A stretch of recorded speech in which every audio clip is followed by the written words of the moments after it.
If you're a solopreneur and need a community, you are talking and hearing the right group right now. Joe, Rondo, whatever your name is, I'm excited to have you here. How's it going? Man, this is going to be perfect for anyone who's a solopreneur, because obviously VastSolutionsGroup.com, we work with solopreneurs. You in your community, you work with solopreneurs to help better, make it so they can succeed and who knows, become the next Google. So this is going to be a fun 15 minutes. How's that sound? Sounds good, but I'm going to correct you on that. We're not making people into the next Google. We're actually looking for the people that don't want to become the next Google. Well said. Thanks for correcting me. Yeah. Yeah, we're looking for people that want to build a business that serves their life, right? So, because my question is, if you want to be Google, why are you foregoing employees? Yeah. Employees are the best way to scale.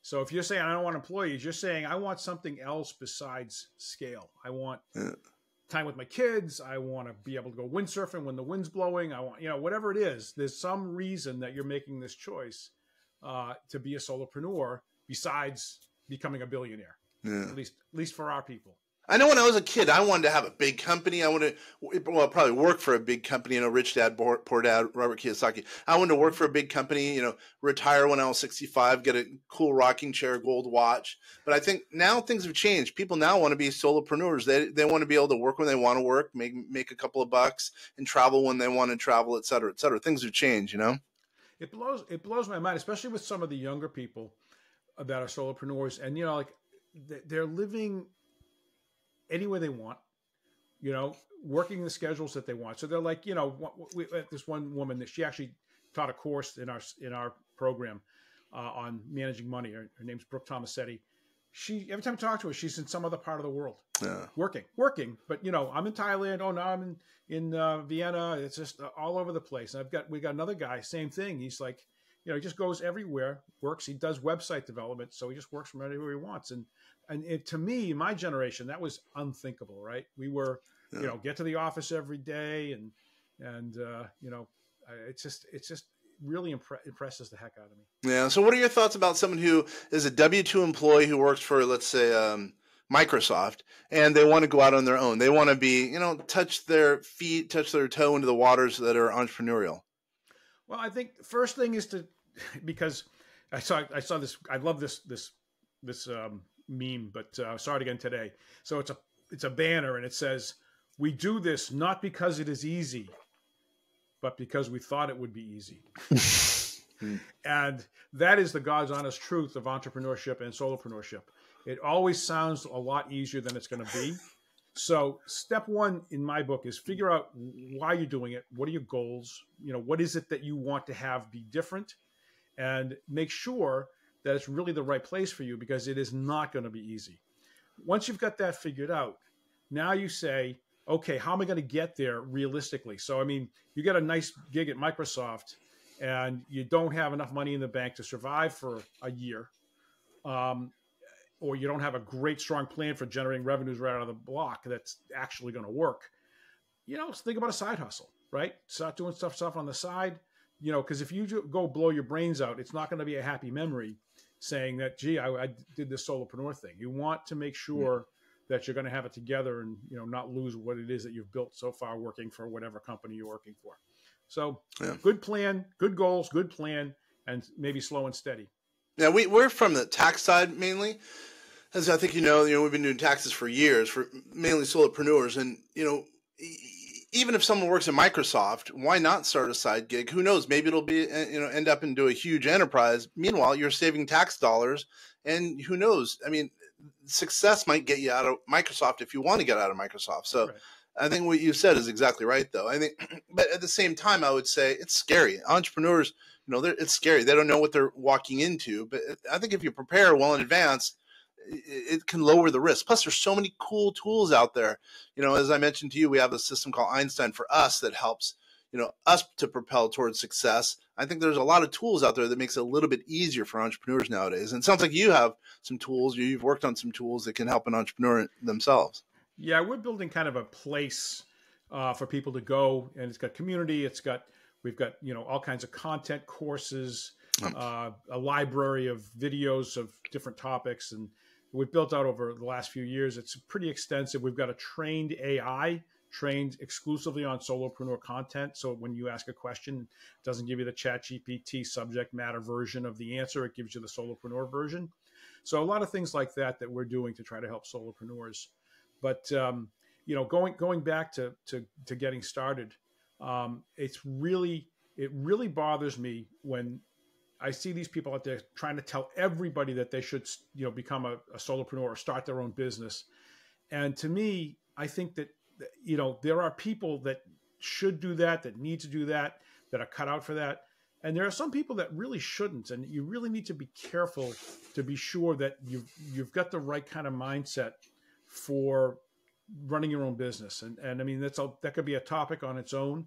But I just want to say that one of the things that maybe, I don't know if it's different, but I bring to this thing is to say, maybe you should, maybe you shouldn't. Let's figure that out. Yeah, it sounds like some of your tools you do have will help in that regard from the sounds of it, Yes. correct? And by the way, I like that you have AI, you've adopted AI. As I mentioned to you offline, we've been in AI since 2018 and it's helped us a huge amount. I know it's helped so many entrepreneurs, and that's awesome that you have a model that's specifically suited towards, it sounds like solopreneurs, because a lot of them don't know anything about artificial intelligence. So actually, let me ask you a little bit about that. That's pretty cool. So give a little bit of information on that, on your model, on what it's like, I guess as a part of your community, et cetera, et cetera. And at the same time, give us a little bit of information about you, Joe Rando. Sure. Well, I guess I'll start with the AI. So the AI, we have a really large catalog of content. I've got, a book's worth of, we call it the Solopreneur Success Cycle, but it's a book's worth of stuff on how to start, run, and then improve a solo business. And we've got that. We've got tons of blogs. We've got podcasts. We've got videos that we've done with, different kinds of experts and things. And we've taken all the kind of knowledge there and fed it into an AI, so that the AI is now looking at it from the perspective of, how would a solopreneur think about solving this problem, instead of how would a subject matter expert or somebody that works for a big company think about solving this problem. So if you go in and you say, how do I do SEO for my business? If you go to ChatGPT, it's going to say, well, do this, find your keywords, blah, blah, blah, blah, blah. And our system will come back and say something more like, well, as a solopreneur, are you sure SEO is actually the right play for gaining traction? Because it's going to be very difficult in a lot of areas to compete against big companies. And maybe you're better off looking at some other approach to getting leads than SEO. And then maybe give you some information if you say, I really want to do it. Yeah. But starting off from that perspective of, SEO is a tough game these days for anybody small. It really is. But yeah, that model, it sounds like that'd be a good thing for a lot of our viewers and listeners out there. And then why don't you tell us a little bit about yourself, Joe? Because I know you've earned your credentials. There's no doubt about that. Well, yeah, I got a long story, but I'll try to keep it short. So I started out as a physicist doing fiber optics back when we thought that was going to be the way that data got delivered to computers. And that all changed. And thank goodness I got out of that. But from there, I had the logical progression of getting an MBA and starting developing shopping centers. I got into the kind of power center development with, Home Depot and all these big box stores coming into the Northeast. But I built some technology to figure out where to put them. And that eventually spun off into an enterprise software company called Trade Area Systems. I did that with a partner, a guy named Bill Dakey, and we grew that business through the aughts and teens and sold it in 2020 to a company called Calibrate out of the UK.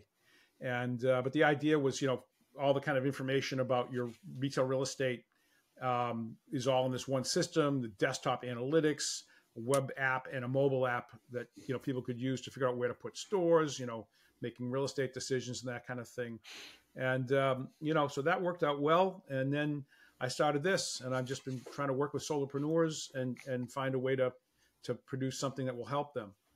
And I think I mentioned to you before we started recording, I ran an extensive survey of solopreneurs and found out that regardless of whether you're a coach, a consultant, a contractor, freelancer, they all have the same set of challenges. I mean, the biggest challenge by far that every solopreneur, not every, but almost all solopreneurs face is lead generation, right? Getting leads. it's hard. And so we're really working hard to help them with those kinds of things. Selling, unless they're a salesperson, coaching people on sales, the idea of selling is really challenging for a lot of solopreneurs. And then, operating efficiently and trying to deal with the fact that you're trying to do everything yourself, but you really shouldn't be doing everything yourself, right? You should be offloading. I mean, you guys help solopreneurs with taxes, right? Mm-hmm. And it's like, we're encouraging people, don't do it all yourself. You're solo. That means you don't have W-2 employees. Doesn't mean you're alone. Get some help. If you don't like to do bookkeeping, get a bookkeeper. If you don't know about taxes, get somebody that's a tax professional. And helping guide people to make those decisions that sometimes they feel like they shouldn't make. We've actually got a little system we've built, a little tool they can go in and put down a bunch of the things that they do to run their business and then rate themselves and rate some different things, and it'll recommend whether they should outsource it or not. Yeah, I think you brought up a lot of good points in that little tidbit, because what we would say is, I think entrepreneurial, there's so many challenges. And why are there so many challenges? Because you're a solopreneur, you're going it alone. I think that's partly the reason we're starting our community. We've started our community because that's the biggest challenge. If you're going it alone, well, you might fail as a result because you're going alone. But if you're in it, in a cauldron with a bunch of people that can help you, who knows, maybe you're going to end up succeeding because you have someone right next to you who's going through the same exact challenges. But I will totally agree with you that I think a lot of the issues are that, people need leads, people need new business. And, you might be a good, engineer, but you're not a good marketer. And I think that, that's a huge issue. And again, I really think the community, it's taken me years to figure out that if you have a community, there's going to be one guy or girl who's good at marketing. There's going to be one guy or girl who's good at bookkeeping. There's going to be one guy or girl who's good at something else. And then if you're in that community, everyone's together. It will grow based on the people who are in there helping one another. That's why we're starting the community, and I know it's going to work out. I mean, I've already felt that. It's really cool to see when people come together from different experiences, and somebody that's maybe we got one guy, he does a lot of automation, right? Automating processes. Well, sure, if somebody else comes in, it's like maybe a graphic designer and struggling with something, and he's like, well, you can do this. But then you look at his website, and the graphic designer's like, yeah, no, you need some help here. And we've got so much, there's a lot of kind of, bartering going on. It says people helping each other, right. And it's just really cool to see. I love the fact that it's just, people coming together and I can only do so much. I'm one person. I've got Carly Reese that I, work with. She's the marketing expert. So she does a lot of the marketing stuff, but we're limited. But when these people start helping each other, it's just, the sky's the limit in terms of scale. Yeah, I'm very glad I have you on the show, because it's important for people to know that they should be in a community. Because we have over 2,000 real estate agents, right? Just specifically real estate agents, and most of them some are in teams, by the way. But even if they're in a team, they might be the leader of the team, and they're not communicating with other team leaders, as an example. And so again, if they're in a community, they're going to be that much better. Or sometimes they are just real estate agents who, not to put down real estate agents, but they're in a brokerage, and that brokerage might not be very tight. So you're off on your own again, right, fighting the battles that are, entrepreneurial in nature. All right. So tell me a little bit about your community, and then, I'm going to throw out a couple of things about ours. So tell us a little bit more about your community. So again, we're not focused on any particular industry or profession, if you will. So we've got all different kinds of people. We've got some real estate brokers, but only a few. Mm-hmm. But a lot of coaches, consultants, contractors, mm-hmm. Some true solopreneurs who are inventing things but don't want to have employees. Mm-hmm. And we've got a Facebook community. We're currently building out and shortly releasing a kind of a private community. So we call it Solo Suite Central. And it's basically got all the content and a community inside there that we're going to be transitioning to. It's going to be fun to see how that goes, because I don't know if do you know Sam Parr? Mm-mm. Sam Parr started The Hustle. He started Trends. They were both acquired by HubSpot. And smart guy, but built a really successful community. And he basically says, if you're going to build a community, you got to build it in like Facebook or someplace where people go, maybe LinkedIn, but you got to build it someplace people are already going, because you'll never get engagement if you do it otherwise. And we started initially trying to do it on our own with a separate thing, and we didn't get engagement, so we transitioned to Facebook, and we have gotten engagement. But now we're saying, is it big enough that we can bring these people over, have more control, more, because it's with Facebook, you just don't even know if it's going to work that. Not at all. No. It's a lot of frustration, have a lot more power to give people what they want. So anyway, so we're going to try that. So it'll be interesting to see if that works. But we've got, as I said, and I think I mentioned, we've got the free tier, which has access to all of our free content, searchable. So you can go in and you want information about whatever, you can search it. Then we've got the paid tiers, which go up to including office hours, accountability groups, access to the AI, some exclusive, events, because we do events, two free events every month. We only have exclusive paid events that we're going to be doing starting in January. So that's the really short version of it, but just all things solopreneur, a lot of great people. We've got some real experts, we're big fans of HubSpot. I don't know if you know HubSpot. Yep, I do. But huge fans of HubSpot. So we've got George B. Thomas does office hours on how to use HubSpot for your business. We're an affiliate, so you can buy it through us, and we'll help you get it up and running. So just those kinds of things, just to help solopreneurs either start, run, or improve their business. It's funny what you said about Facebook. So, and that's also the case for Instagram. Wherever you start a community, you're going to have some uphill challenges because sometimes they can just cut you off. Right. So we decided we've built our own community on our own platform. Again, Einstein, that's the engine for everything for us. And you're right. I think it's very difficult to get random people into our community, but we've got, in our database, 12,000 people.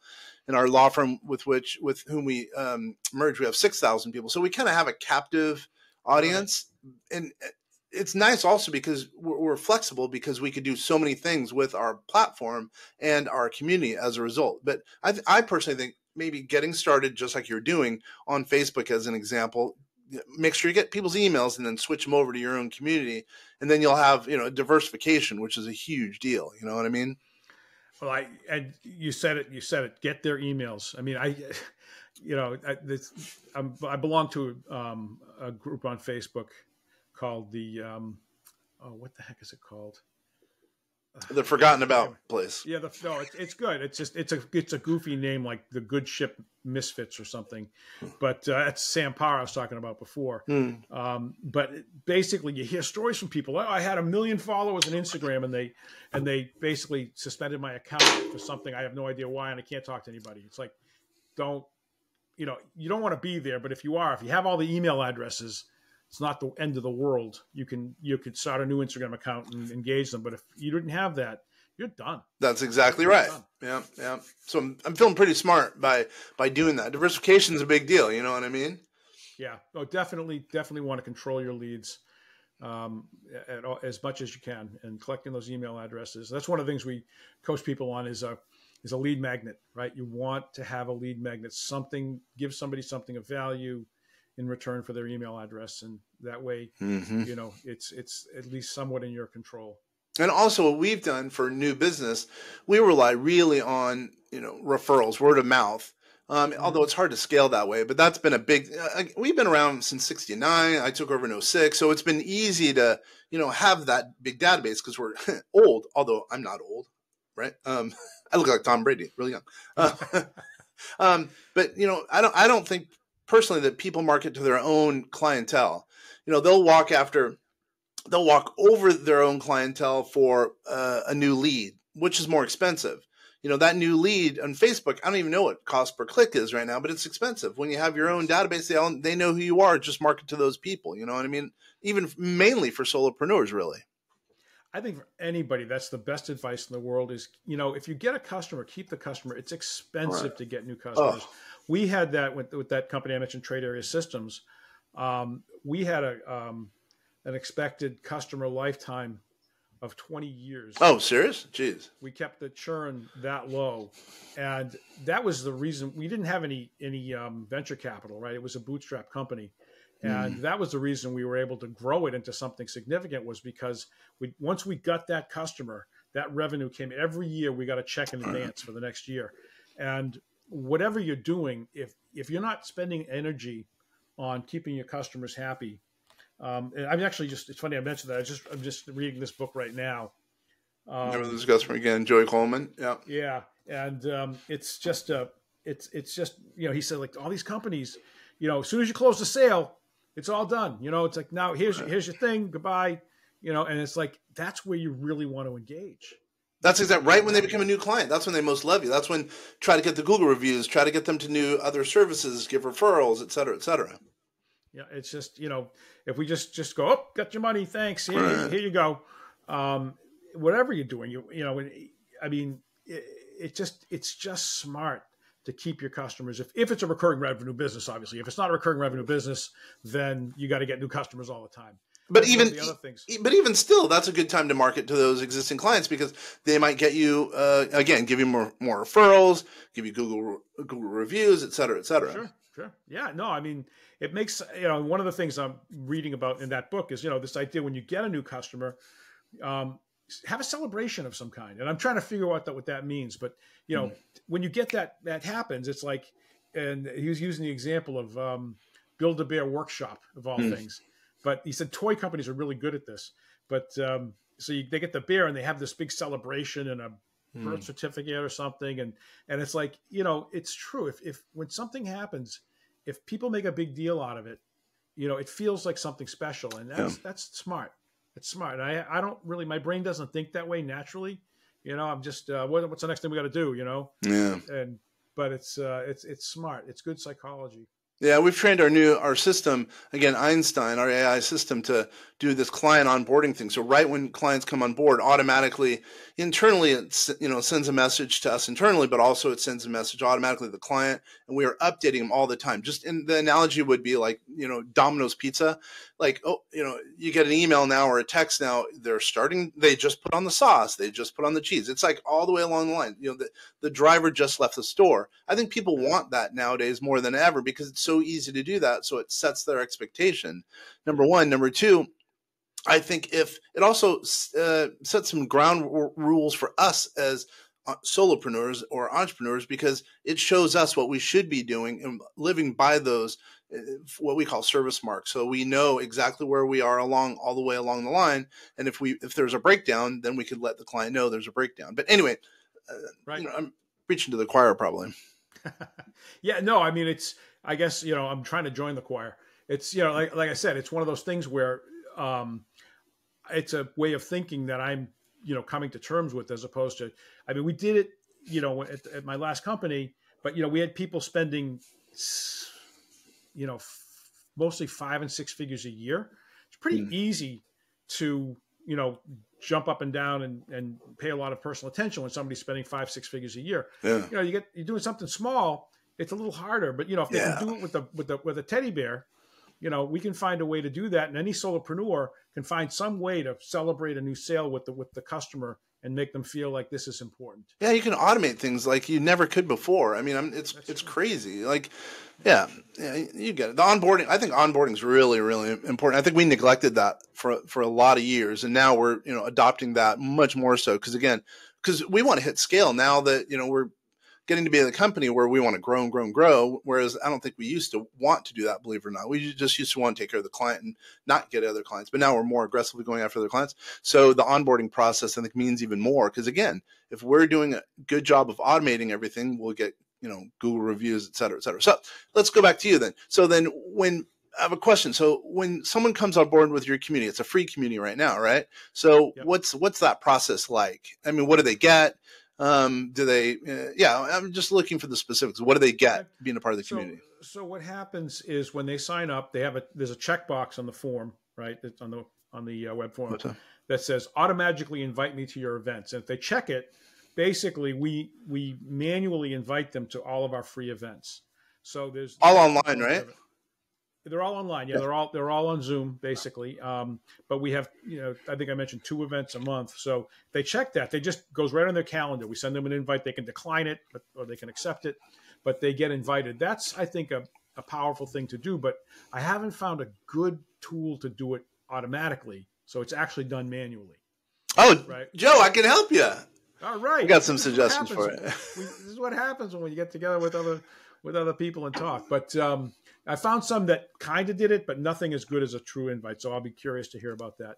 But then, we invite them to the Facebook community where they can sign up. If they use Facebook. Unfortunately, some people don't like Facebook and can't join. That's another thing we're going to address. They get some free content that we have. We have an ebook. We have a Solopreneur Success Cycle checklist that we send them. And then, but it's mainly about the online community and the events right now. And then, as I mentioned, as we transition over to this system that we're building, there'll be more stuff inside. But like I said, that searchable database of all of our content kind of thing will be available to them as well. Yeah, I could show. Maybe offline, I'll show you some of the automation things that you can potentially use and make it a lot easier for you. Because man, the more you can automate, the better it is. Because then you don't absolutely. have to. I agree completely. We were using an automated tool, but it was steps for the person, and they weren't doing it. Excuse me. All right. Well, when we're offline. Okay, great. All right. So, but now let's talk about like because some of our other people should be doing communities. Hopefully, they're going to learn about doing communities as a result of this. So, right now, you're not doing a paid one. You're kind of introducing a paid one. Well, I think we'll always have a free community. We'll probably have a paid too, but I believe that a lot of solopreneurs maybe aren't ready to spend money, and we're going to help them get there. Right, I get it. I know. So then, for the paid one, here's a dumb question. So let's say they go up the value ladder. So can they get coaching from you? So meaning let's say they're on your email list, if there is such a thing. Then they go to free community, paid community, and then let's say they want one-on-one consulting. I'm asking for a logistical issue here. Yeah. Can they get one-on-one consulting from you, or did they go to the community for one-on-one consulting? I'm just wondering how it works. Yeah, I'm not doing one-on-one consulting because of bandwidth issues. Again, we're charging for the paid tiers of $50 a month. Yep, I understand. Right? So, there's and the idea there is to get a lot of people involved, right? To get the revenues to where they need to be to support the costs. So I won't be doing one-on-one coaching. We do have office hours where people can come in and ask a question. For that, and it's you who does those office hours, correct? Well, I do. So I do the office. I'll be doing the office hours for lead gen along with Carly Reese, who's our marketing person. So the two of us together do that one. I'm going to be doing the one for starting your business because I've started a lot of businesses. I've got George B. Thomas doing the HubSpot ones. George is a very well-known HubSpot expert with his company Sidekick Strategies, but he does that. So we've got different people doing the office hours for different topics of interest to solopreneurs. And are those paid? Do people pay to go to those, or do they not pay to go to those? It's included in the subscription. Got it. Paid tiers, right? Look at you. Yeah. So it's my goal is to give ridiculously good value. Yep. Right. So it's and hopefully in the context of that, get enough volume to make the business make sense. Yeah, I totally did. So, okay, again, logistical questions because I want to kind of look behind the curtain for your business. So let's just say as an example, someone gets new business out of it. If they're doing office hours, do you get affiliate dough out of it, or do you not get affiliate dough out of it? Well, we don't have anything with that concept yet. Got it. We don't have any. I mean, I suppose technically George could conceivably get a customer. Unlikely, given the fact that he's mostly doing work with HubSpot super admins using a professional enterprise version of HubSpot. We're helping people with the CMS starter, right, which is $20 a month. So it's a whole different ball game. But he's just a great guy. He loves helping people and he likes working with us. So. But yeah, I don't see that. But in the future, possibly, I certainly will be doing some affiliate stuff. I mean, I just went through using Zen Business to try to form a company. It worked great. And so I'm probably going to try to sign up with them as an affiliate. Looking at maybe doing something with QuickBooks Solopreneur. There's a few other interesting things out there. So yeah, we'll do some affiliate stuff. But only if we feel it's good, Yep. I get it. All right. So, okay. How about in closing? Let's get ready to land this plane.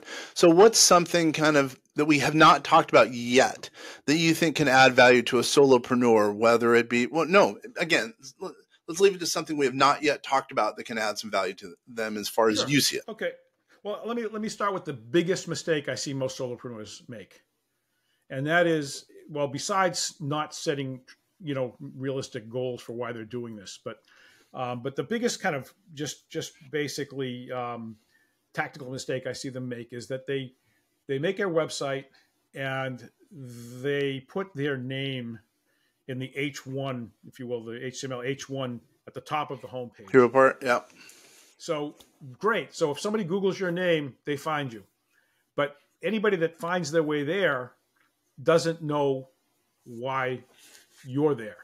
So we are very much a proponent of saying, in that big text at the very top, write down who you help and how you help them very succinctly, right? So it's not, Joe Rando LLC. It's, I help solopreneurs take their business to the next level, or I help solopreneurs generate more leads. Better yet, something where you're very specific, who you help and how you help them. Yep. Then you can get a little more detailed on how you do it.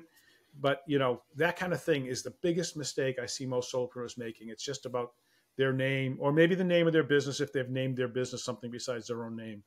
But, if you're a coach, say you're a coach and who you coach, right? If you coach, do you coach everybody, really? Because, nobody's going to come to you if you coach everybody. Yep. I want, if I'm going to be looking for somebody that coaches people that have had successful exits, are starting a new business, and are men over 60, I'd be like, oh, that sounds like me. Great. But somebody says, I coach people that want to open a business. I'd be like, yeah, whatever. Yeah.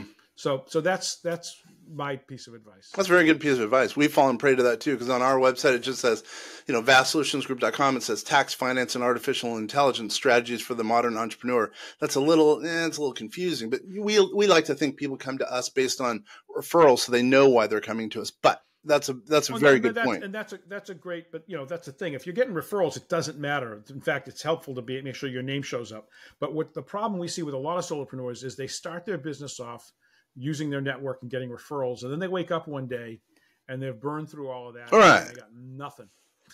And it's like, now it's time to do lead gen. It really would have been good to start doing lead gen 6 months ago, a year ago. Yep. So again, but that's a very common pattern. I agree with that. That's good. That's a good word of advice. Thank you. Okay, let's get ready. As I mentioned, we're getting ready to land the plane. So how does someone get a hold of you if they're interested in you or your community, et cetera, et cetera? Absolutely. So it's lifestar.com, but star has 2 R's because if you do the one with 1 R, you get the medical emergency plan. Yeah. But I like the name. Didn't want to compete with the helicopter, but I like the name. So lifestar.com, star has 2 R's. My email address is joe@lifestar.com. Simple. If you want to reach out to me, I'm on LinkedIn as JD Rando. JDRANDO, and that's pretty much it. And I appreciate you being here. I think you and I are trying to help the same people, solopreneurs, because I think they're the forgotten about group in American society, because, man, that's the engine of society. That's the engine of the U.S. economy. And if that's forgotten about, which it seems largely that group is forgotten about, that, man, capitalism in the U.S. is going to have a hard time. I know some would say I'm overstepping my bounds by saying that, but I really believe that. I really believe it's the solopreneur, especially now.